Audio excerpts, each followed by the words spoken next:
देखो, सबसे पहली बात हमारी कमजोरी क्या है? हम परेशान हो जाते हैं। संसार में देखो तो परेशान, परमार्थ की तरफ देखो तो हम परेशान हो। ये हमारा आदत स्वभाव बन गया परेशान होना। थोड़ा सा धैर्यवान बनो, गंभीर बनो। कोई भारी से भारी विपत्ति में परेशानी स्वीकार करके विपत्ति से थोड़ी निकला जाता। सुलझो, ठीक है, ये विपत्ति है, ये समस्या है, इसका समाधान होगा। ऐसा थोड़ी कि हमें नष्ट कर देगी। अगर अभी हमारी बड़ी हानि हो जाती है, हम कल इससे बड़ा लाभ प्राप्त कर सकते हैं। हमको एकदम बिल्कुल गंभीर रहना है, इतने कमजोर नहीं बन जाना। अब वो गए तो क्या होगा, अब वो वस्तु गई तो क्या, पद गया तो क्या होगा। प्रयास किया था, ये पद मिला था, इससे बड़ा पद प्राप्त करूंगा, मैं इससे बड़ा महान बनूंगा। ठीक है, एक बार गिर गया, गलती हो गई, दंड भोगूंगा, फिर इससे ज्यादा संयम में रहूंगा। बिल्कुल मतलब एकदम फ्रेश दिमाग रखना चाहिए। पर अपने लोग क्या है, जरा सी बात में एकदम पछड़ा कर लेते हैं, एकदम कमजोर हो जाते हैं। ये बिल्कुल ठीक नहीं है। हम जीवन भर की यात्रा की बात कह रहे हैं, भारी से भारी कष्ट में भी मुस्कुराना, तो हमें बल मिला है, हमें भगवान की कृपा का दर्शन हुआ है, हमें उनका दुलार दिखाई दिया है। अगर ऐसे तो भाग जाते फिर परमार्थ में थोड़ी चलना होता है। आज जो आप सुन करके लाभ लेने की चेष्टा कर रहे हो ना, ये केवल प्रवचन नहीं है, ये जीवन है। अगर ये जिए ना होते ना तो ये इसका प्रभाव नहीं पड़ता, फिर वाणी का प्रभाव नहीं पड़ता। हम इसीलिए कहते हैं, जैसे आप लोग एकदम परेशान हो जाते हैं, तो बोलो क्या हमसे ज्यादा परेशानी होगी? दोनों किडनी खराब, दवाई लाने के लिए पैसे नहीं, पानी रखा है हम उठ के पी नहीं सकते, भीषण शरीर में कष्ट, भीषण बुखार, क्योंकि किडनी फेल, जरा में बुखार, खाने को क्या, रोटी मांग के लाओ। अगर वहां सब्जी मिलती है तो लाल मिर्च ऐसी पड़ के मिलती थी कि वो पा नहीं सकते थे। आप सोचो, पानी लाना है तो मुझे लाना है, पीना है तो मुझे पीना है।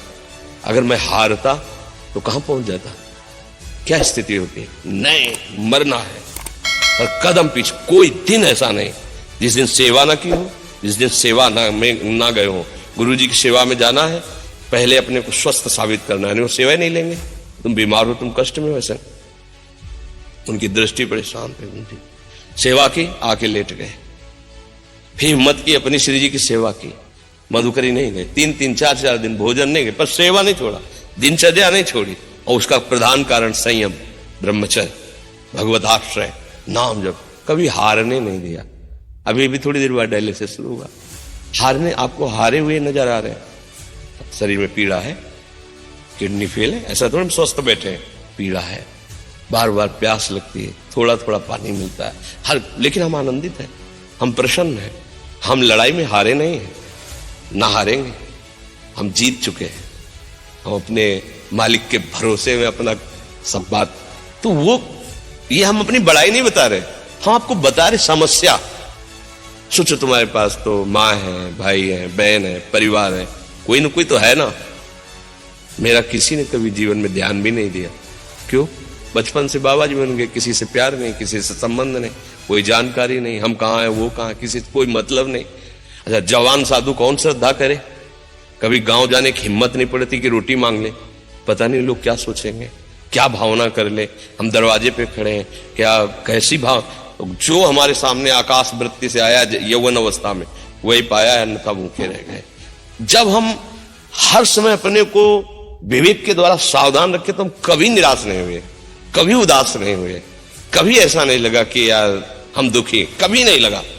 उसी का फल है कि उस सुख का संकेत मिल गया जहां दुख की निशानी भी नहीं, वही उसी के बच्चे हो। हम सब उसी धातु से बने हुए हैं। हम इतना क्यों परेशान हो जाते हैं? हम ये देखते हैं अपने लोग, थोड़ी बात बिगड़ गई परेशान, नहीं बिगड़ी तो बिगड़ जाने की संभावना में परेशान है। आज सुख है लेकिन कल सुख छिन जाएगा, तो हम आज के सुख में सुखी ना होकर कल के दुख के आने की संभावना में हम भयभीत हो। मतलब क्या हमारी सोच रह गई? हमको इतना बलवान बनना है कि सुख और दुख दोनों हमको छू न सके। भारी से भारी सुख की व्यवस्था है तो अहंकार नहीं, हर्षित होकर किसी का अपमान न करे कि हम धनी, हम पदाधिकारी, अमुक। भारी से भारी दुख आया तो हमें किसी के सहयोग की जरूरत नहीं, हम फिर अपने कदम बढ़ाएंगे, हम फिर जुड़ी हुई अपनी भावनाओं को सजाएंगे। मस्त जीवन, एकदम तुम अविनाशी के बच्चे हो। शेर का बच्चा भेड़ों के बीच में फंसकर मेव मेव बोल रहा है, बस अगर दहाड़ना सीख जाए तो कोई भी उसे परास्त नहीं कर सकता। ऐसे भगवद अंश तो प्रपंच में फंसकर अपने को इतना दीन क्यों देख रहा है? तू ऐसा है कि भगवान के दिव्यास्त्र में भी ताकत नहीं तेरे को मार सके। तू अविनाशी का अविनाशी बच्चा है, विनाशी भोगों को, विनाशी शरीर को मैं मान के इतना भयभीत, इतना दुख ठीक नहीं। ये सबके लिए, केवल एक के लिए नहीं। आप समझो, आप लोग सोचते हैं हम गृहस्थ होकर भला ऐसी स्थिति कैसे। जनक जी सुखदेव जी के गुरु हैं और राजा हैं, महल है, रानियां हैं, नौकर है, चाकर। क्या सुखदेव जी जिनके शरीर में लंगोटी भी नहीं है, दिगंबर, परमहंस, परमहंस के गुरु है जनक जी जो राजा हैं। समझो आप ऐसा ना सोचे कि हम नौकरी कर रहे हैं, हम संसार में, हम गृहस्थ हैं, हम आध्यात्मिक की ऊंचाई पर नहीं चढ़ सकते। नहीं, आप एक सरकारी नौकरी या आप किसानी या व्यापार करते हुए आप एक अध्यात्म की ऊंचाई में चढ़ सकते हैं। और अध्यात्म ही है जो तुम्हें इस माया के दुख सुख से ऊपर उठा सकता है। दूसरा, चाहे जितनी संपत्ति आ जाए, आप सुखी नहीं हो सकते।